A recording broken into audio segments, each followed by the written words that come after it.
início daquilo que ainda vai ser no decorrer desses dias. E eu assim quero profetizar nessa noite para a vida de cada um aqui. E Deus vai fazer coisas tremendas, queridos, aqui neste lugar, porque quando Deus ele observa a simplicidade e a dedicação dos seus servos, eu estava conversando com o pastor no início do culto, Deus ele retribui com peso de glória e majestade. Amém. Quando Deus vê pessoas sinceras fazendo a sua obra, Ele retribui com peso de glória. E nessa noite a glória de Deus já tem se manifestado aqui neste lugar. Aleluia. Glória a Deus. Quero desde já, não me demorar muito, abra sua Bíblia comigo, por favor, no tema que nos foi proposto, na carta do apóstolo Paulo aos Romanos, no seu capítulo de número 15 e versículo de número 5.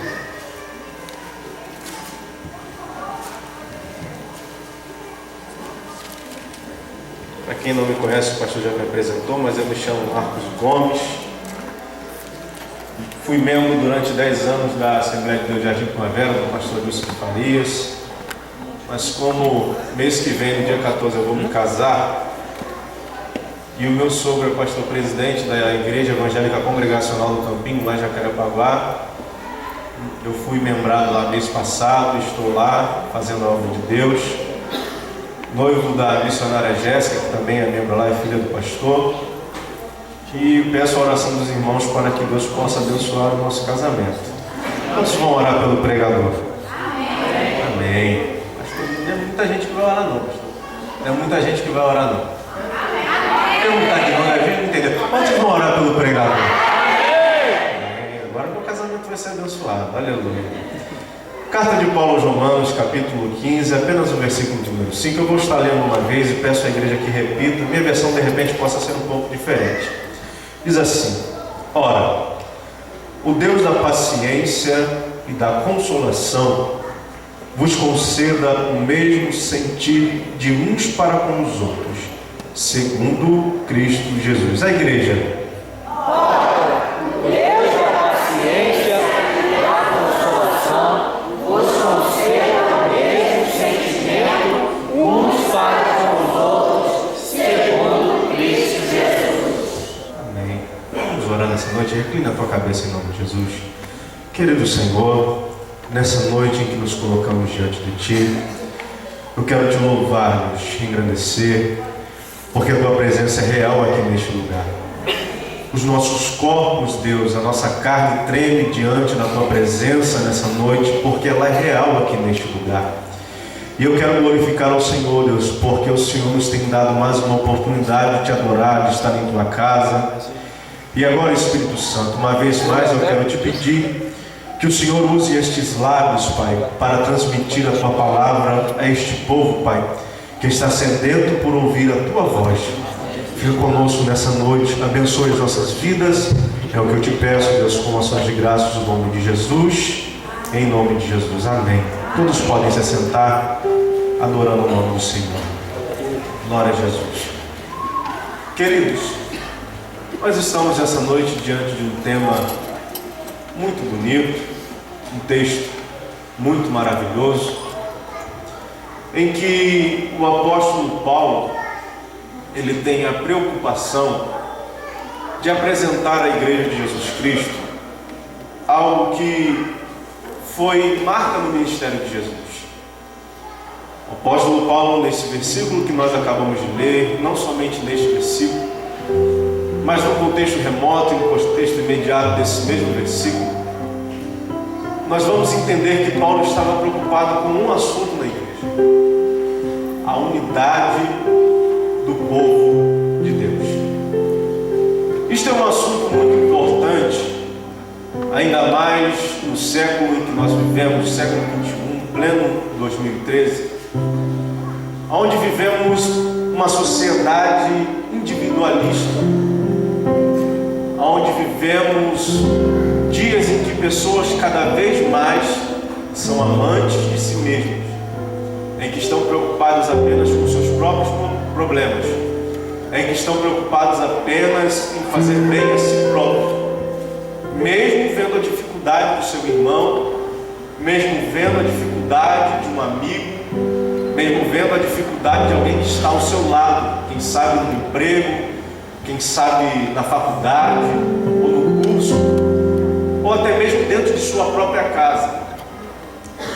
Eu, certa feita, se não me falha a memória, no ano passado, eu presenciei algo que eu fiquei estarrecido ao observar.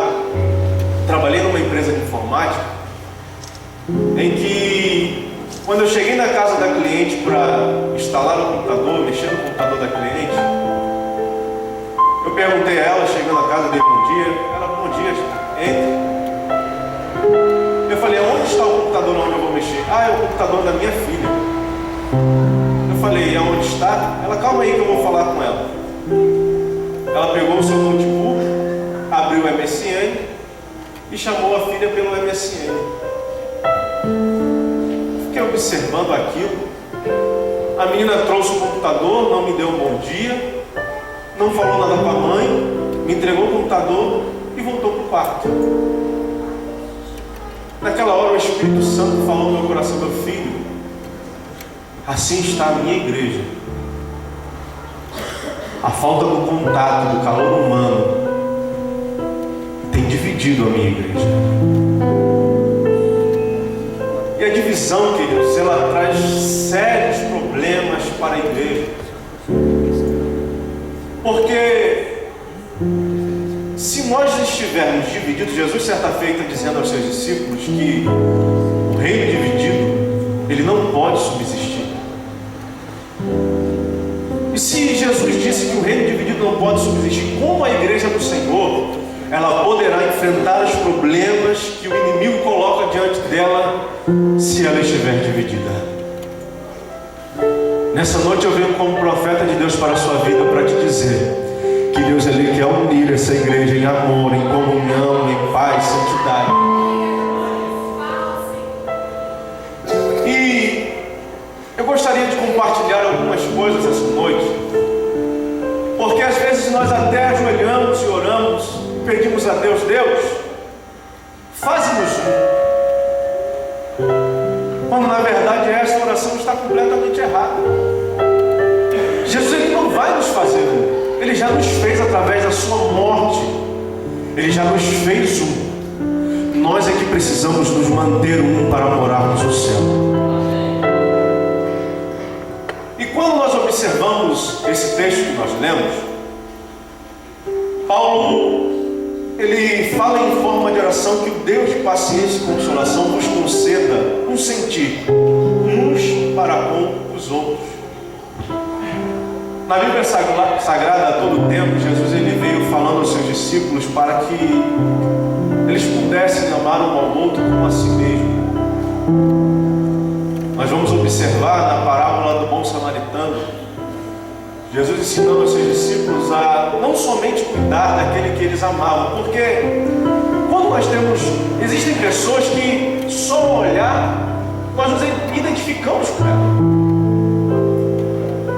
Nós paramos, não, eu gostei daquele ali, rapaz, aquele ali eu vou estar bem. Você consegue falar de negócios, consegue falar de igreja, consegue falar, com tudo vocês concordam, que maravilha.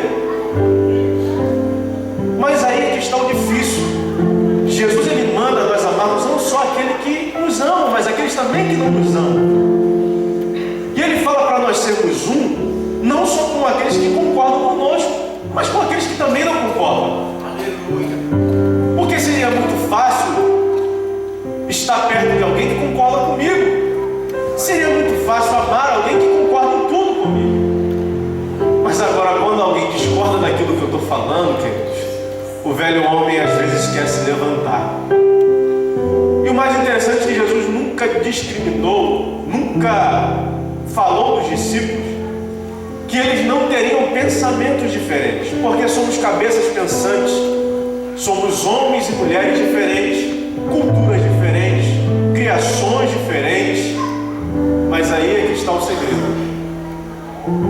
Se o nosso foco for um só, independente das minhas diferenças, independente dos meus pensamentos, Eu vou fazer aquilo que me foi proposto para que eu chegue ao foco que me foi direcionado. Porque quando a igreja tem um foco, quando a igreja tem um direcionamento, quando a igreja tem uma meta, você quer ver? Isso é bem simples de explicar. O pastor estava ali conversando comigo que os irmãos fizeram uma campanha para fazer a obra da igreja. Você quer ver como isso se completa numa unidade? Quando se pede contribuições para a igreja, alguns irmãos, é bem verdade, que tem uma condição financeira um pouco melhor, contribui com uma oferta um pouco maior. Mas a do irmão que contribuiu um pouquinho menor, ela não é indiferente, porque ela está indo para o mesmo direcionamento. Ela vai chegar e alcançar a mesma meta. Se eu dei 10 e o irmão deu 1000, eu estou contribuindo para o mesmo bem. O importante não é quanto eu contribuo para que isso aconteça. O importante é que eu tenho que contribuir. O importante não é o quanto eu concordo com o meu irmão ou discordo. O importante é o quanto eu faço para que aquilo que me foi proposto como meta, para que a igreja do Senhor avance e ela chegue no local onde foi proposto. Isso é bem simples de explicar. Atos dos Apóstolos, capítulo de número 2, a partir do versículo de número 42, se não me falha a memória, nós vamos ver algo muito interessante. E diz assim: e perseveravam na doutrina dos apóstolos. Aqui eu quero começar a dizer alguns segredos para que a igreja possa viver em unidade. A começar da liderança da igreja. Você viu a parte do texto que eu li? E perseveravam na doutrina dos apóstolos. Eram vários apóstolos, mas a doutrina era uma só. Eram vários homens diferentes, de culturas diferentes, mas que tinham só uma meta: alcançar almas para o reino de Deus. E qual era a doutrina deles? A mesma doutrina que Jesus os ensinou um dia. A igreja primitiva, ela tinha esse conceito, ela tinha isso inserida no seu conceito, na sua convivência. Eles perseveravam na doutrina dos apóstolos. Ou seja, em primeiro lugar, a liderança da igreja tem que falar a mesma língua.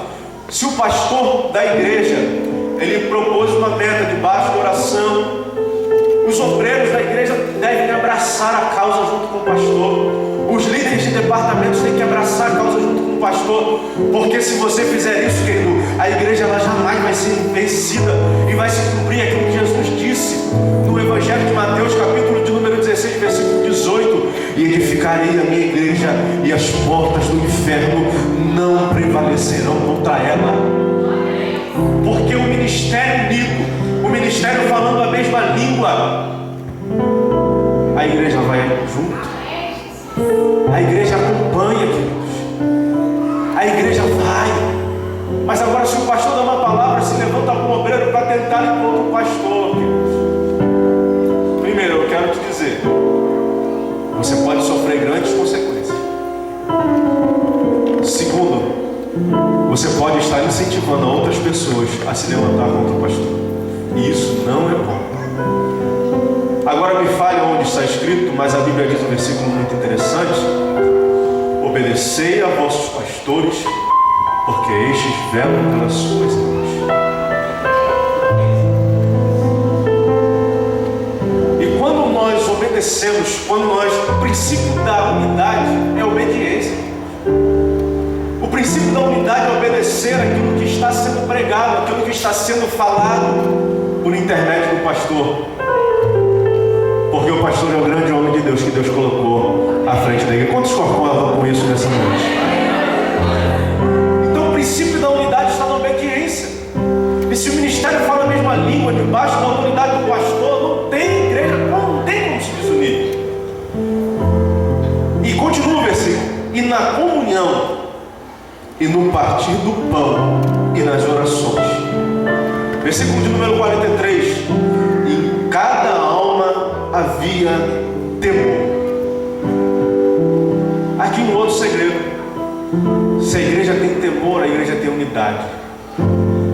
A palavra temor aqui, ela vem traduzida do original grego phobos, que para a nossa língua é traduzida como fobia. Na cultura brasileira ela tem uma interpretação errada, porque quando falamos de fobia, nós damos a entender que é medo, pavor, pânico. Mas na verdade a tradução dessa palavra quer dizer respeito à autoridade. Quando tem temor, quando a igreja do Senhor ela tem temor a Deus e tem temor à autoridade do pastor, é o segundo princípio que ela precisa seguir para seguir em unidade diante de Deus. Quando a igreja ela está unida em oração e no coração de cada crente tem temor, a igreja cresce porque Jesus está no meio dela. E para nós alcançarmos isso, a hora já está indo embora. Para nós alcançarmos isto, nós precisamos seguir a orientação de Deus através da sua palavra.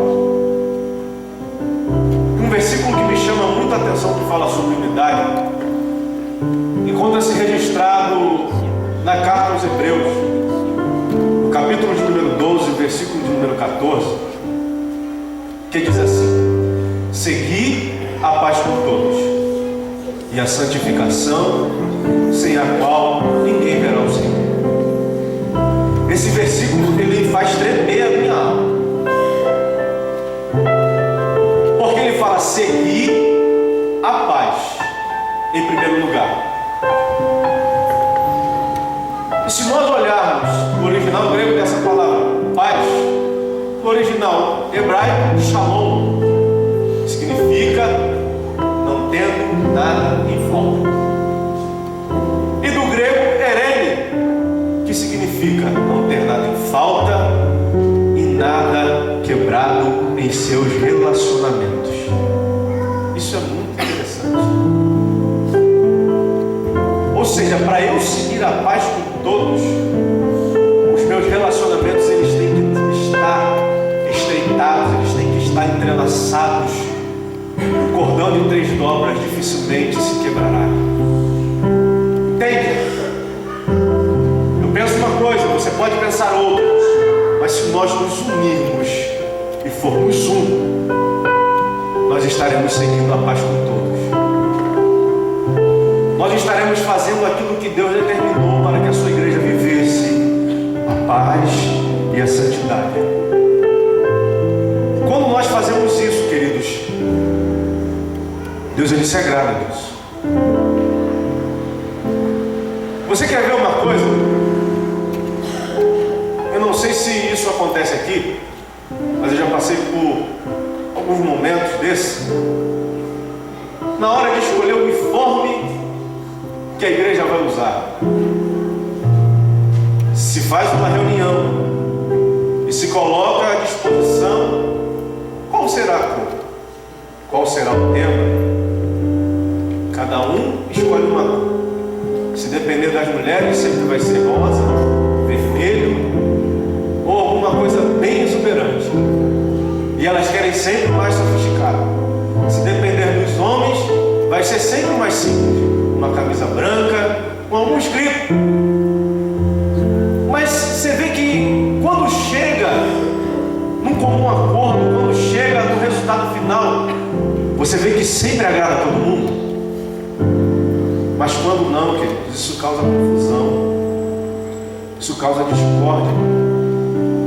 Eu já participei de conjuntos que pessoas se desviaram apenas por causa da escolha do uniforme. Mas quando a igreja está determinada, quando a igreja está unificada, quando ela está com seus relacionamentos estreitados, quando ela está com seus relacionamentos firmados, quando você ama o seu irmão, mesmo que ele tenha diferenças de você, mesmo que ele pense diferente de você, aí a coisa é diferente. Eu esses dias li algo muito interessante. mas um bom relacionamento que mantém o amor. Isso vale para todas as áreas da vida. Vale para a igreja, vale para as famílias, vale para os casamentos. Porque hoje nós vemos casamentos sendo destruídos porque as pessoas já não suportam mais se relacionar, já não suportam mais estar juntos, já não suportam mais um olhar para a cara do outro. Porque casaram-se achando que o outro faria feliz, mas na verdade quando o pensamento dele deve ser o contrário: eu vou casar porque eu vou fazer ela feliz, eu vou fazer ele feliz, mesmo que ela tenha diferenças de mim, mesmo que ele tenha diferenças de mim. Esse deve ser o pensamento. Pastor Cláudio Duarte, ele pregando certa feita uma mensagem que tem até um tema bem engraçado: homem, banana e mulher abacaxi. Ele fala na mensagem que pessoas entram em um casamento querendo resolver os problemas da sua vida. Alguns casam-se porque já não suportam mais ouvir ordem de pai e mãe. Alguns casam-se por causa de situações financeiras. Alguns casam-se por vários motivos, querendo resolver problemas. E ele falou: meus filhos, não casem enquanto vocês já não tiveram os seus problemas resolvidos, porque duas pessoas mal resolvidas vão gerar um casamento mal resolvido, mas duas pessoas bem resolvidas vão gerar um casamento bem resolvido, e esse casal será feliz. Então nos nossos relacionamentos nós devemos ter um relacionamento bem estreitado. Eu e minha noiva, nós somos diferentes em tudo que vocês possam imaginar. A única coisa que tem igual na nossa vida é o chamado missionário. Desse eu não abro mão, e ela também não. Nos conhecemos no campo missionário. Eu saí daqui para pregar numa cidade chamada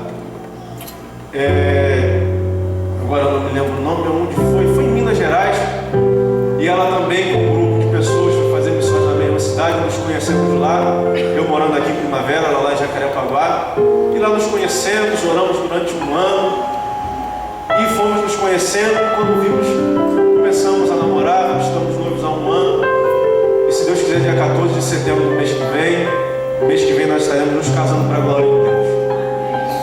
Somos diferentes em tudo que você possa imaginar. Ela fala muito, eu sou quieto no meu canto. Ela gosta de coisas superantes, ela gosta de tudo que você possa imaginar. Eu já sou mais tranquilo. E eu às vezes fico me perguntando: como é que eu consigo estar com ela se nós somos tão diferentes? É porque eu resolvi amá-la e passar com ela o resto da minha vida. Eu não a amo pelo que ela tem de ruim, ou seja, as diferenças às vezes causam em nós a impressão de que aquela pessoa é ruim. Só que na verdade isso é relativo, porque o que o pastor faz que eu posso achar ruim, para outra pessoa, a mesma coisa que ele faz pode ser bom. Então eu não posso ter isso como uma verdade absoluta para dizer, julgar que ele é uma pessoa ruim. Você quer ver uma coisa? O fato de eu gostar de azul e minha noiva gostar de rosa não quer dizer que o gosto dela é ruim ou o gosto meu é bom. Isso quer dizer que ela tem o gosto dela e eu tenho o meu gosto. Aí tem um segredo. Quando nós aprendemos a respeitar as nossas diferenças, nós conseguimos manter os nossos relacionamentos bem estreitados. Eu vou repetir para você entender essa coisa. Quando nós aprendemos a respeitar as nossas diferenças, os nossos relacionamentos são bem estreitados e nós conseguimos alcançar unidade diante de Deus. São as nossas diferenças que nós temos que aprender a conviver com as nossas diferenças. Porque se nós procurarmos pessoas que gostam de tudo que nós gostamos, nós não seremos igreja. Nós seremos sociedade fechada, grupinhos. Tem uma música aqui mundana que lançaram aí, que ela seja lançada no inferno, de cada um no seu quadrado. Isso é uma filosofia satânica, queridos. Que negócio é esse de cada um no seu quadrado? A igreja nasceu para viver todos no mesmo quadrado, unidos, juntos, membros uns dos outros, um para ajudar o outro, um para levantar o outro.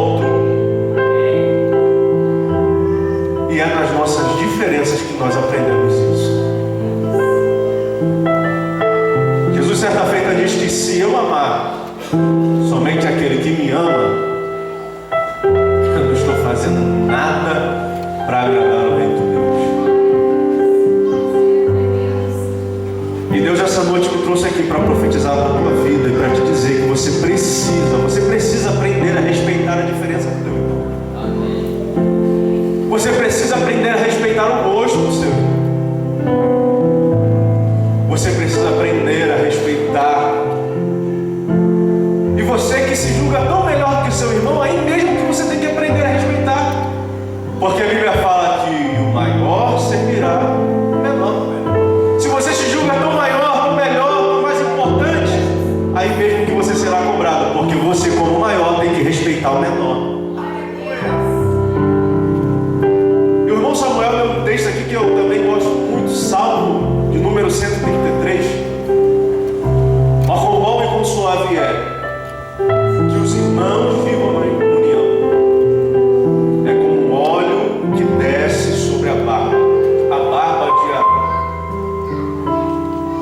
Não sei se você, quando leu esse texto, você já parou para perceber o grau de comparação que a comunhão, a união, é comparada com o óleo que descia sobre a barba de Arão.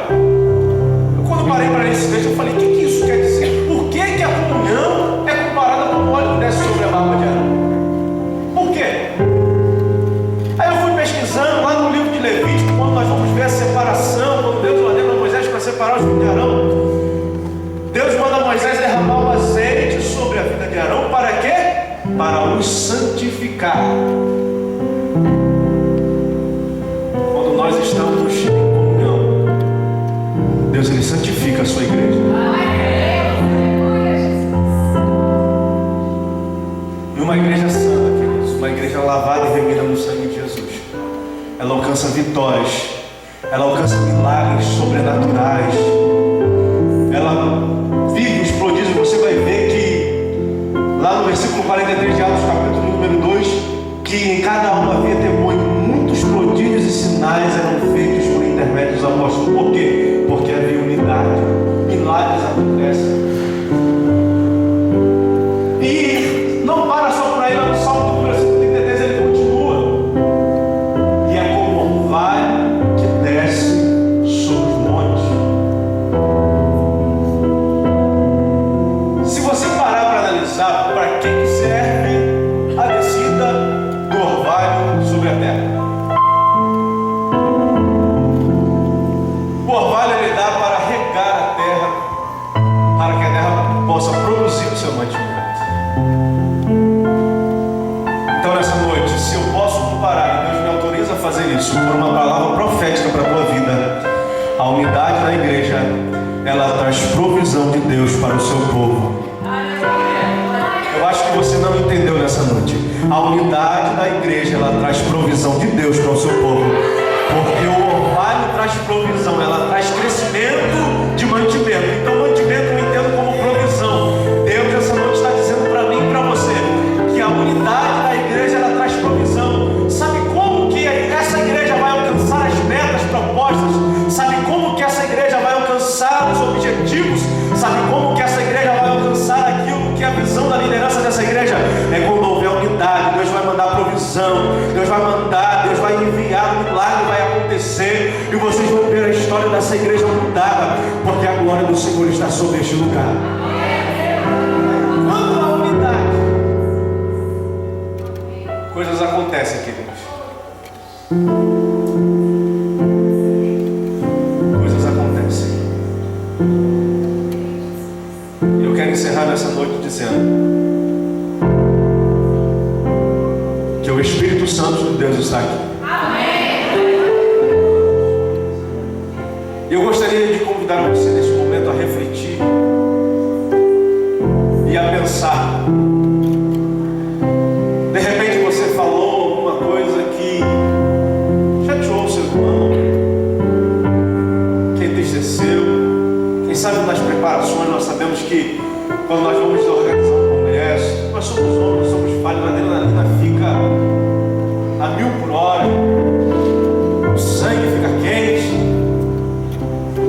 e às vezes nós magoamos a um, magoamos a outro. Mas essa noite eu venho com o profeta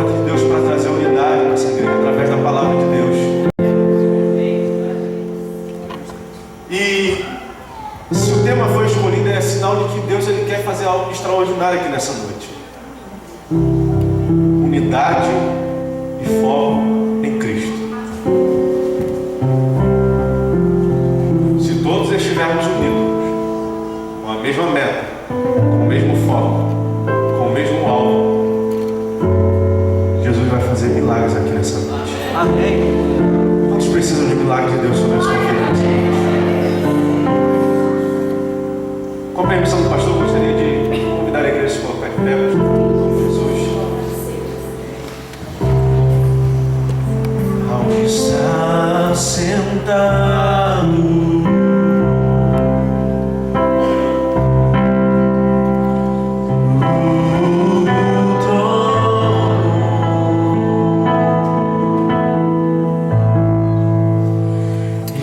ao Cordeiro, ouve o Senhor nessa noite. Seja o louvor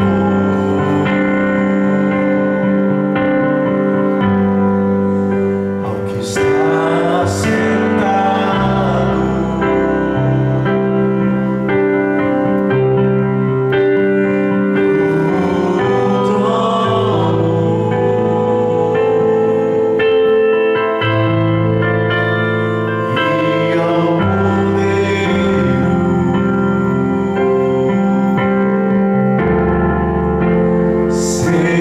o trono.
está nessa noite.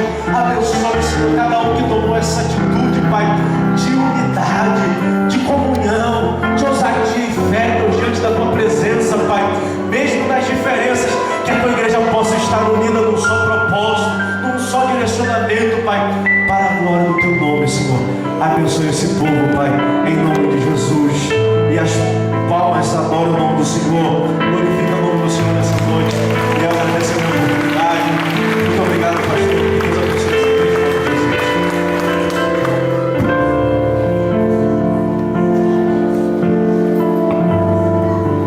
A palavra de Deus diz que o espírito do profeta está sujeito ao profeta. Podemos assentar. Deus falou tudo que eu precisava ouvir. Tudo. Eu dizia para o presbítero Adalberto, parece que esta semana o Marcos esteve aqui. Parece que ele passou por aqui. Ele conviveu conosco. Ele participou conosco de tudo que aconteceu aqui esta semana. Deus usa quem Ele quer, na hora que Ele quer, do jeito que Ele quer, para falar aquilo que Ele quer. Não terminou, não.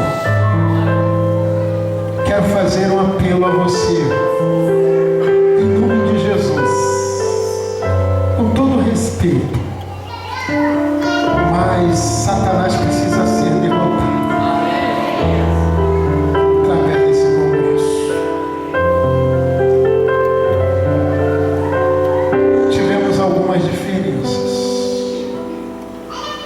tivemos alguns conflitos, tivemos alguns arranhões, que através deles Satanás tentou tocar tambor aqui, dizendo que nós não íamos conseguir. Mas eu quero fazer um apelo a você nesta noite. Você quer que Deus seja glorificado? Você quer? Eu quero fazer um apelo a você que enfrentou problemas pela realização desse congresso. Como pastor dessa igreja, eu quero orar por você. Você quer sair do teu lugar agora, em nome de Jesus? Você enfrentou problemas, você se aborreceu, você se entristeceu, mas o Senhor é tremendo e Ele vai nos honrar. Eu quero convidar este homem de Deus. Você vai voltar. Nós vamos ter outro congresso aqui, talvez não seja de jovens, mas você vai voltar com a tua esposa e Deus vai ser glorificado. Nós vamos orar, nós vamos agradecer, e eu vou fazer um apelo à nossa juventude, irmãos, em nome de Jesus. O foco é Cristo, a glória é de Cristo, o brilho é de Cristo. A Deus toda a honra, toda a glória. Porque, irmãos, em nome de Jesus, eu jamais vou me esquecer dessa palavra desta noite, de tudo que aconteceu aqui. Eu jamais vou me esquecer. Curva a sua cabeça. Soberano Deus, louvamos, Senhor, o teu nome. Te agradecemos, porque de uma forma tão simples, tão humilde, podemos dizer tão singela, tu usaste de forma tremenda teu servo nesta noite, para falar, ó Deus, tudo aquilo que nós não gostaríamos de ouvir, mas tudo aquilo que estávamos precisando ouvir. Meu Deus, que esta palavra desta noite, ela penetre a fundo em nossos corações, que ela seja, ó Deus, conforme diz Hebreus capítulo 4, que ela possa penetrar como espada de 2 gumes, até a divisão da alma, até a divisão da medula, do corpo, do espírito. Que esta palavra, ó Deus, venha nos incomodar a respeito daquilo que realmente nós estamos precisando fazer e como devemos ser, Deus. Porque a tua igreja, ela precisa avançar, ela precisa triunfar, e é através de vidas transformadas, edificadas pelo teu poder. Por isso, ó Deus, nós rogamos a ti que amanhã, ó Deus, o segundo dia deste congresso, ó Deus, seja como este dia, que a tua presença esteja conosco, que o teu Santo Espírito esteja conosco, e que o teu servo, ó Deus, que vai trazer a tua palavra, que já, ó Deus, está em concordância com a palavra trazida pelo teu servo nesta noite, não foi à toa, Senhor, porque o Senhor está neste negócio, dirigindo este congresso, e haverá, ó Deus, com que o teu nome seja glorificado também no dia de amanhã. Portanto, ó Deus, nós rogamos a ti, esteja nos abençoando, esteja abençoando os teus servos que estão à frente deste congresso, fazendo, ó Deus, com que tudo aquilo que não provém do Senhor seja dissipado da nossa mente, do nosso coração. Oramos e te agradecemos em o nome de Jesus.